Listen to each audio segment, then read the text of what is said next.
And then this is the real meat of it. Once you've determined that you are in scope, what do you have to do to comply? So you must collect detailed information that demonstrates that the products comply with EUDR. And so what that really is this this geolocation. It's saying this is where the product was harvested from. So if your business is buying directly from the producer, so the farmer, the forester, that information must be collected from them. This is where this exact piece of land is where the product came from. And here is a satellite image of that piece of land on December 31st, 2020, showing that it was in a similar condition to the condition it's in when my product was harvested, to show that my product has not contributed to deforestation or forest degradation. So if you're further down the supply chain, it's your responsibility to carry out a chain of custody. So to say, supplier, you have bought this from the producer and you have this information, you have to pass this on to me before I can accept this product. And then when you go to sell to your customer, you have to say, customer, here is the information. And where this becomes a little bit more nuanced than I've just made it sound like a simple game of pass the parcel with the compliance information, is that most businesses take in multiple streams, multiple multiple raw materials, and then recombine them to create a finished product. So if you're creating say a cake in the food industry that contains chocolate and coffee, you might have 3 or 4 different batches of chocolate and 2 different batches of coffee that have gone into this cake. You will need to take that information about the origin of each batch of chocolate and coffee that has gone into this product and assign it appropriately and make sure that the correct information is passed on to your customer. The right-hand side of the screen, you should be able to see an example of a due diligence statement. And this is the kind of formula that the EU are looking for each due diligence statement to have. So the first part is just really a description of the company. So and where its registered office is.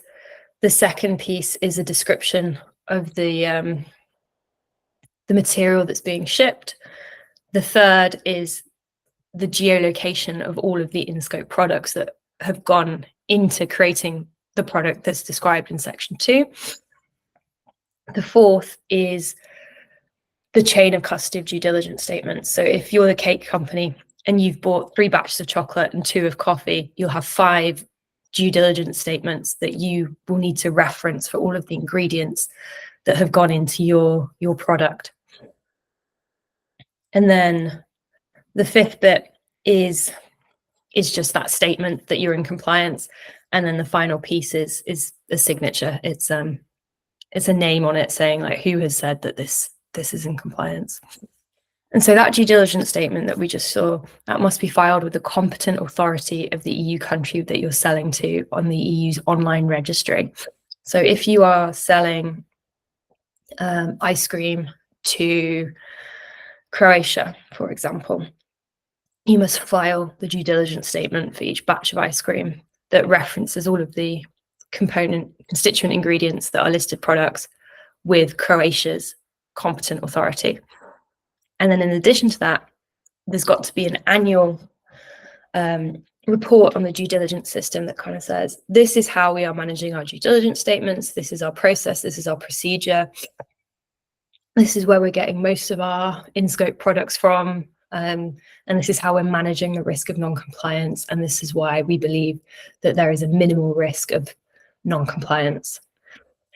And then all documentation must be kept for 5 years.